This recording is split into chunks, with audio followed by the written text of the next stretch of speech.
Okay.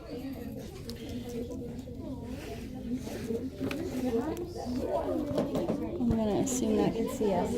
So on page 251, it asks you to follow the steps, except you don't have to rename fraction parts because it already gives you an equivalent fraction.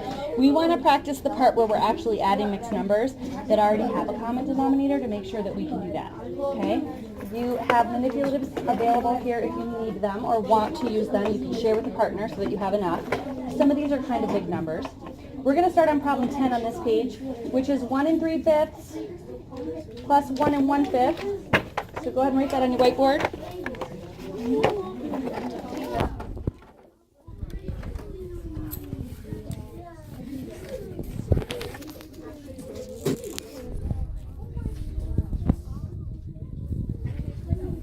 Okay, so following those steps, they already have a common denominator. We could skip step 1, which says find common denominators. We also don't need to rename fraction parts. We're going to actually add and then rename the sum if we need to, right? So if we have 3/5, Alvaro, find fifths in there for me. They're going to be those 0.2, the green. If we have 3/5, and then we have to add one more fifth. How many fifths are we going to have all together? I had 3. I'm going to add one more. How many am I going to have now? What's 3/5 plus 1/5? 4/5. Thank you. Those are scaring me a little bit. I know it's Monday morning. Okay. After I add the fraction parts to 4/5, what do I have to do next, Natalia? The whole number. Okay. And what's 1 plus 1, Natalia? Okay. Do I need to do anything else with the 4/5? No, why not? Merlin, why can I just leave 4/5? Why don't I need to simplify that? Because 4 is less than 5. 4 is less than 5, so what does that mean about that fraction? That you don't have to simplify because it's smaller than the denominator. Agree? So it's already in simplest form. We can't make it any simpler than it is.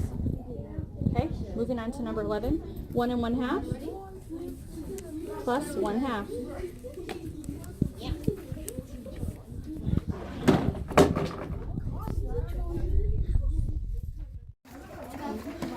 Okay, looking at problem number 2 on page 252. 5 1/2 plus 2 2/5. Maybe. I can have my marker. This is not my number. We're on page 252. 252, yes ma'am. Okay. 5 1/2 plus 2 2/5. Bless you. What's the first thing I have to do before I can add these together? What's the first thing I have to do, Bebuti?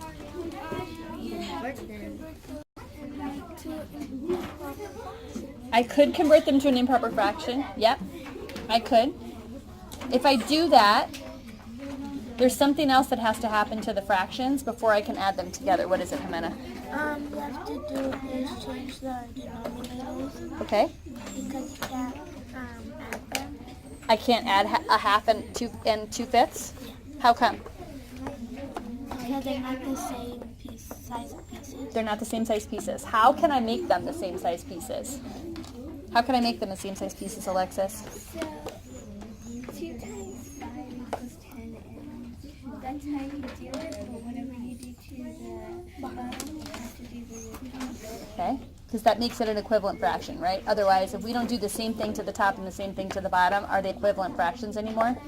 They're not. We've changed the value. We don't want to change the value, right? Okay, so how many tenths is 1/2? Michael, how many tenths is 1/2? Mm-hmm. 5. Okay. And how many tenths is 2/5, Andrew? Or how would we figure that out?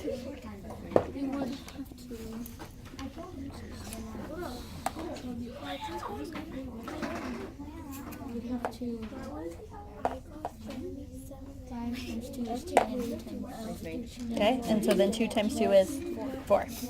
Okay. Once I have them to be 5 tenths and 4 tenths, can I then add them together? I can.